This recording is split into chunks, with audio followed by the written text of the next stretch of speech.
Assalamualaikum warahmatullahi wabarakatuh. Selamat pagi mahasiswa sekalian. Hari ini kita akan membahas bab baru yaitu tentang transformasi linear. Di buku paket Anda, kalau yang di edisi 5 itu adalah di bab 5 ya. Nah, sekarang kita masuk ke pembahasan ini. Ini merupakan suatu pembahasan tentang perubahan gitu ya. Kalau kemarin kan kita bicara tentang perubahan basis, kalau sekarang kita bicara tentang perubahan atau transformasi yang merupakan bentuk lain dari fungsi. Jadi kalau misalnya kita biasa belajar di aljabar atau kalkulus, nah itu kan ada fungsi itu f misalnya. F itu memetakan kan dari domain ke rank, dari x ke y. Nah, sama seperti fungsi, transformasi ini adalah pemetaan dari suatu vektor, dari suatu vektor ke vektor yang lain. Nah, terkadang transformasi ini memetakan dari R yang R ini R2 misalnya di gambar ini ya, di ilustrasi ini R2 ke R2 lagi. Nah, tapi terkadang ada juga transformasi linear ini memetakan dari misalnya R2 ke R1 atau R2 ke R3 atau bahkan dari R2 misalnya ke bentuk matriks. Jadi dia sangat tidak terbatas seperti itu ya. Kalau bicara logika, dari segi ilustrasinya sendiri mungkin akan terbatas dalam pembahasan kita di mata kuliah ini, akan tetapi kembali Ibu tekankan bahwa mata kuliah kita ini kan aljabarnya gitu ya, aljabar linearnya. Jadi kita lebih ke analisis aljabarnya dibanding analisis geometrisnya. Jadi untuk ilustrasi mungkin tidak ada semua lengkap ilustrasinya, tapi kita akan mempelajari dari bentuk aljabarnya saja. Baik, kita masuk ke pembahasan. Dalam pembahasan hari ini tuh ada beberapa yang akan Ibu bahas, yaitu definisi transformasi linear dan matriks transformasi. Untuk sifat-sifatnya, Ibu tunda dulu, itu untuk pertemuan berikutnya. Jadi kita hari ini akan banyak membahas tentang matriks transformasi. Baik, ini adalah definisi dari transformasi linear. Misalkan V dan W adalah ruang vektor, maka T yang memetakan V ke W, jadi ini adalah bentuk pemetaan ya. Ini adalah notasi pemetaan. Biasanya kalau fungsi kan ini f kecil gitu ya. Karena T ini dinamakan transformasi linear jika untuk setiap vektor A, vektor B, anggota V, dan skalar K, sembarang skalar K anggota bilangan real berlaku, ada dua syarat di sini, yaitu transformasi dari vektor A tambah B sama dengan transformasi A tambah transformasi B. Dan yang kedua, syaratnya adalah transformasi dari KA sama dengan K dikali transformasi vektor A. Nah, di transformasi linear ini sendiri ada dua kata kunci, yaitu transformasi dan linear. Tadi di awal sudah kita bahas mengenai transformasi itu sendiri adalah perubahan. Jadi di sini yang berubah adalah vektornya dan bahkan juga berubah basisnya. Jadi ada dua kondisi nanti ya. Bisa saja berubah vektornya, bisa saja, mohon maaf, bisa berubah basis, bisa juga basisnya tetap. Nah, kemudian apa sih maksudnya kenapa disebut linear? Karena ini adalah satu transformasi di mana yang kita ubah itu kan vektor. Vektor itu sendiri kan adalah garis lurus gitu ya yang memiliki arah. Nah, jadi ketika dia ditransformasi, dia masih berupa garis lurus yang memiliki arah tadi atau masih berupa vektor. Jadi makanya dia disebut dengan transformasi linear. Artinya tidak ada perubahan bentuk. Masih dari vektor menuju vektor meskipun nanti ada yang dalam bentuk matriks. Oke, nah ini tadi ada juga istilah lain operator linear. Tadi sudah Ibu sebutkan juga bahwa terkadang transformasi linear ini dia memetakan dari ruang vektor atau dimensi yang sama, sehingga misalnya tadi R2 ke R2 gitu ya, kan tidak berubah tuh dimensinya, maka dia disebut dengan operator linear. Kalau transformasi ini linear ini lebih luas, operator linear ini untuk yang eh, domain dengan rank-nya itu sama dimensinya. Baik, kita masuk ke contoh, tunjukkan bahwa T yang memetakan R2 ke R3 di mana ini adalah bentuk rumus transformasinya merupakan transformasi linear. Nah, caranya kita buktikan dengan dua aksioma tadi. Nah, jadi untuk membuktikan aksiomanya kita ambil dulu sebarang vektor di R2, misalnya di sini dengan U, kemudian ada V juga, ada 2. Karena kita akan membuktikan ya aksioma yang pertama. Nah, akan ditunjukkan bahwa aksioma ini berlaku. Baik, sebelum Ibu lanjutkan, ini kenapa disebut rumus transformasi? Ini seperti fungsi yang kita kenal di kalkulus ya. Jadi ini kan F nih biasanya kalau di fungsi, tapi kalau di transformasi di hurufnya T besar gitu ya. Nah, dia yang ditransformasi yang mana? Si XY di R2, ini kemudian dikenai transformasi. Jadi simbolnya seperti ini, T kurung buka, XY kurung tutup. Sama dengan ini ringnya, ini hasilnya. Nah, jadi ini disebut dengan rumus transformasi karena dia memetakan dari R2 ke R3 ini ya. Nah, untuk pembuktiannya, yang aksioma pertama, kita jabarkan. Ini kita operasikan dulu yang di dalam. Jadi U1 tambah V1 bawahnya U2 tambah V2, harusnya gitu dulu ya, ada satu baris dulu sebelum ini sama dengan T kurung buka, baris pertama U1 tambah V1, baris kedua U2 tambah V2. Nah, kemudian kita kenai dengan si T atau kita kenai dengan rumus transformasinya. Rumus transformasinya tadi, mohon maaf Ibu kembalikan dulu, adalah ini, X kurang Y, kemudian unsur kedua negatif X, unsur ketiga Y.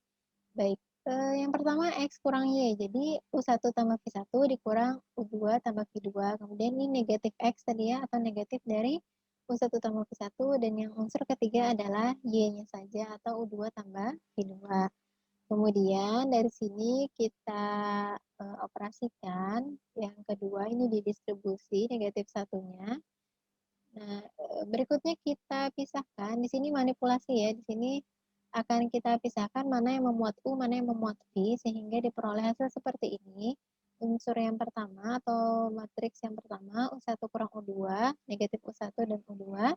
Matriks yang kedua, V1 kurang V2, negatif V1 dan yang V2. Nah, ini sendiri, bentuk yang pertama ini adalah bentuk transformasi tunggal dari transformasi U. Sedangkan yang kedua ini adalah transformasi untuk V saja. Jadi terbukti bahwa transformasi U tambah V sama dengan transformasi U tambah transformasi V. Kemudian kita periksa syarat yang kedua. Untuk syarat kedua ini, maaf ini salah urutannya munculnya. Baik, kita akan membuktikan bahwa transformasi dari perkalian skalar K terhadap vektor U itu sama dengan K dikali transformasi U. Nah, sama dengan yang tadi, kita transformasikan, kita operasikan dulu yang di dalam. Ini KU1, KU2, kemudian kita kenakan dia rumus transformasi T-nya tadi. Ini kalau sudah dikenakan T, T-nya hilang ya, jangan lagi dibawa-bawa T-nya. Ini kan X dikurang Y tadi, atau KU1 dikurang KU2, negatif KU1 dan KU2. Kemudian kita manipulasi di sini, K-nya kita keluarkan dari semua unsur, sehingga K-nya bisa kita tuliskan sebagai perkalian terhadap matriks U1 dikurang U2 negatif U1, U2. Di mana ini sendiri adalah hasil transformasi dari U atau T transformasi U gitu ya. Sehingga aksioma 2 juga terbukti. Dengan demikian, tuliskan kesimpulannya ya. Jadi T merupakan transformasi linear karena terbukti dua aksioma tadi.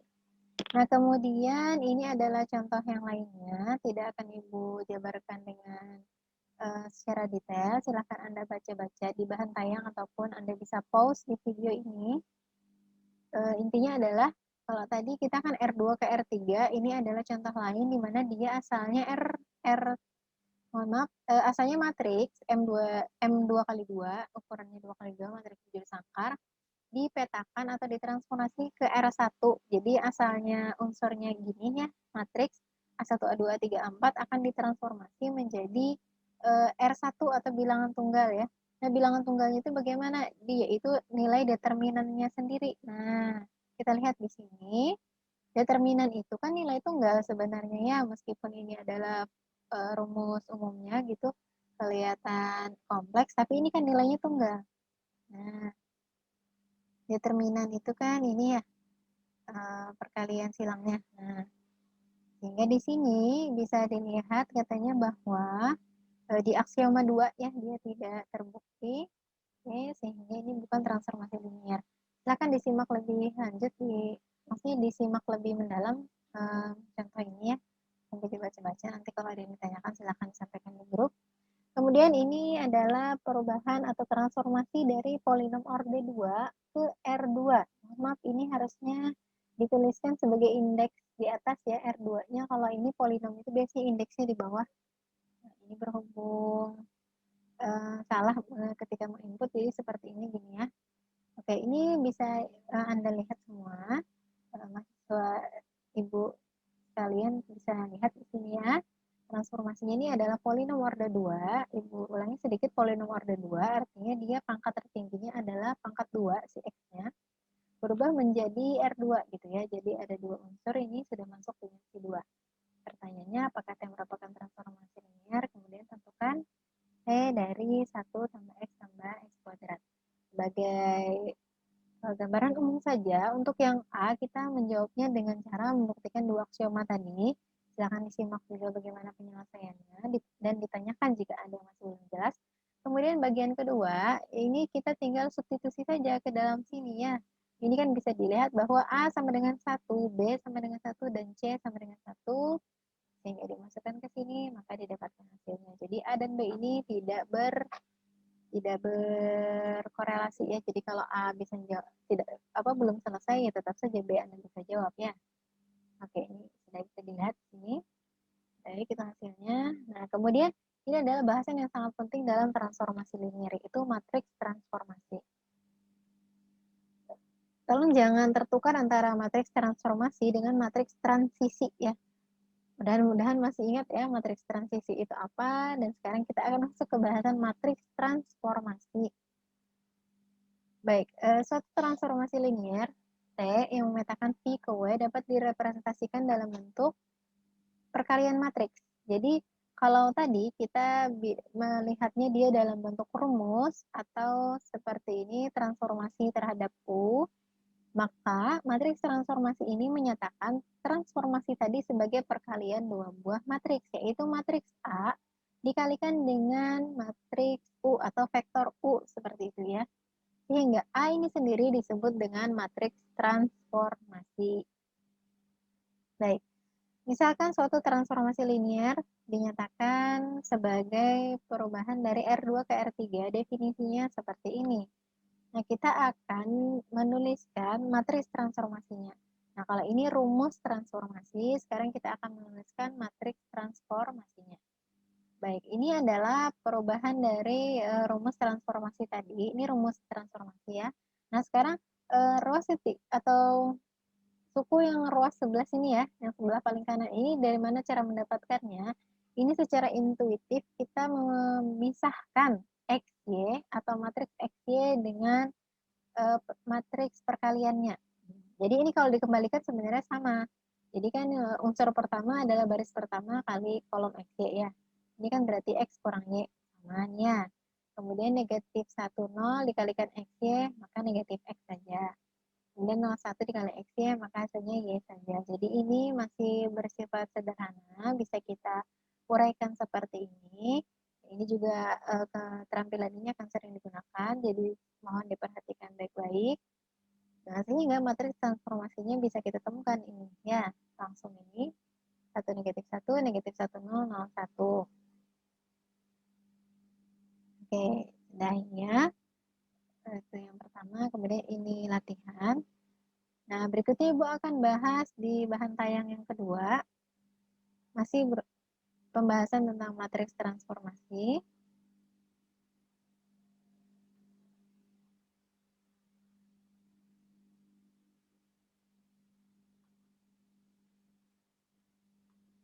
Oke, sebentar. Baik, di bahasan ini kita akan melihat sedikit ini sifat transformasi linear. Ini sebenarnya adalah akibat dari definisi transformasi linear itu sendiri. Kan tadi transformasi linear itu dua aksiomanya ya. Nah, dari aksioma yang berlaku itu sebenarnya sifat-sifat ini bisa ditelusuri ya. Jadi sifat-sifatnya adalah kalau ada vektor 0 itu ditransformasikan hasilnya juga harus 0. Nah, kemudian jika ada transformasi dari negatif vektor U, ini kalau dicetak tebal berarti dia vektor. Jadi intermezzo dikit ya.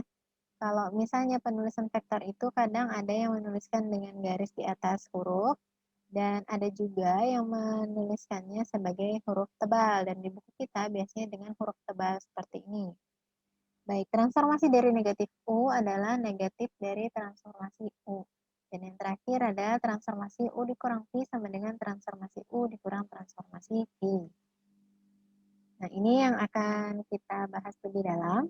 Teoremanya menyatakan bahwa misalkan T adalah transformasi linear di mana V ruang berhingga dengan basis S, maka hasil transformasi sebarang vektor V anggota ruang vektor V dapat diperoleh dengan langkah sebagai berikut.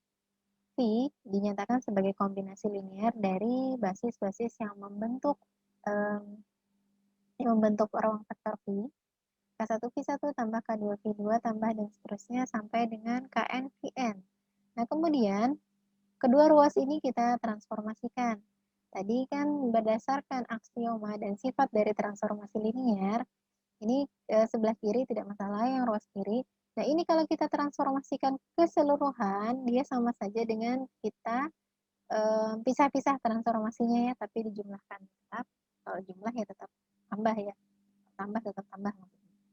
Jadi transformasi K1 V1, transformasi K2 V2, dan seterusnya sampai transformasi Kn Vn. Nah, kemudian kita terapkan lagi tadi aksioma dari transformasi linear bahwa kalau ada perkalian seperti ini, maka skalarnya bisa kita jadikan pengali atau koefisien dari hasil transformasinya masing-masing. Jadi ini hasil transformasinya K1 dikali transformasi V1 tambah K2 kali transformasi V2 dan seterusnya sampai Kn dikali transformasi Vn. Kita lihat contohnya. Anggaplah misalkan basis S yang anggotanya V1, V2, V3 untuk basis untuk R3 di mana V1-nya 111, V2 110 dan V3 100 adalah transformasi linear. Mohon maaf, misalkan T yang memetakan R3 ke R2 adalah transformasi linear di mana diketahui bahwa transformasi V1, jadi di sini ada dua yang diketahui ya, V1 dan mohon maaf, V1, V2, V3 dan transformasi V1, transformasi V2 serta transformasi V3. Temukanlah rumus transformasi dari X1, X2, X3, kemudian gunakan rumus tersebut untuk menghitung transformasi dari 2, negatif 3, 5. Nah, kita akan menggunakan sifat dan teorema yang telah dijelaskan di awal bahan tayang yang kedua ini. Baik. Sekarang kita akan mengekspresikan atau menuliskan X1, X2, X3 tadi sebagai vektor X seperti ini ya. Dan vektor X ini akan kita tuliskan sebagai kombinasi linear dari V1, V2, V3. Dibuang sedikit lagi. Sebenarnya ini sudah sering diulang, tapi supaya lebih memahami lagi ya. Jadi setiap sebarang vektor dalam suatu ruang vektor dapat dinyatakan sebagai kombinasi linear dari vektor-vektor basis. Ini adalah hal yang sangat sering kita akan gunakan. Jadi Ibu ulang terus tidak payah. Sehingga di sini X1, X2, X3 merupakan kombinasi linear atau perkalian C1 dikali V1. Ini V1 ya, 111 tambah C2 110 tambah C3 dikali 100. Kemudian kita lakukan operasi baris elementer, boleh eliminasi Gauss-Jordan, sehingga kita akan mendapatkan hasilnya ya. Ini Ibu skip langkahnya, silahkan Anda coba periksa apakah betul hasilnya C1 sama dengan X3, kemudian C2 sama dengan ini, X2 kurang X3, dan C3 adalah X1 dikurang X2. Sebenarnya manipulasi aljabar juga bisa dari sini ya. Kemudian X1, X2, X3 tadi kita nyatakan C1 nya kita ganti. C1, C2, C3 nya kita ganti dengan hasil yang sudah kita temukan dari hasil yang sudah kita temukan dari operasi baris elementer ataupun manipulasi aljabar tadi ya. Dari sini tadi kan sudah kita ganti C1, C2, C3-nya dengan hasil dari perhitungan yang di atas. Kemudian kita kalikan ke dalam. Atau ini kita ganti ya. Ini kan V1 tadi, ini V2, ini V3. Jadi kita kembalikan X3 dikali V1, X2 kurang X3 dikali V2, kemudian X1 kurang X2 dikali Pi3 atau vektor 3 ya. Kemudian dari sini bisa kita lakukan transformasi, jadi kita kenai transformasi kedua ruas ini, baik ruas kiri yang hanya mengandung X1, X2, X3, maupun ruas kanan yang mengandung kombinasi linear ini ya. Jadi setelah kita transformasikan, ini kan X3, X2 kan X3, dan X1 kan X2 ini adalah koefisiennya. Jadi ini ada nilainya sebenarnya ya, adalah bilangan real. Jadi mereka bisa dikeluarkan seperti ini sebagai koefisien dari hasil transformasi. Seperti ini, ya. Kemudian, kan sudah diketahui tadi dari soal transformasi Pi1 apa, transformasi Pi2-nya apa, transformasi Pi3 apa, kita substitusi ke sini. Baik, seperti ini. Kemudian, setelah disubstitusi, maka kita operasikan ya, untuk unsur pertama, dan ini hasil untuk yang unsur kedua. Sehingga dari formula ini kita bisa menghitung transformasi dari 2, negatif 3, dan 5 hasilnya adalah 9,23. Mohon maaf, 9,23. Seperti itu. Kemudian ini contoh yang lainnya. Silakan disimak dan ditanyakan jika ada yang belum dipahami.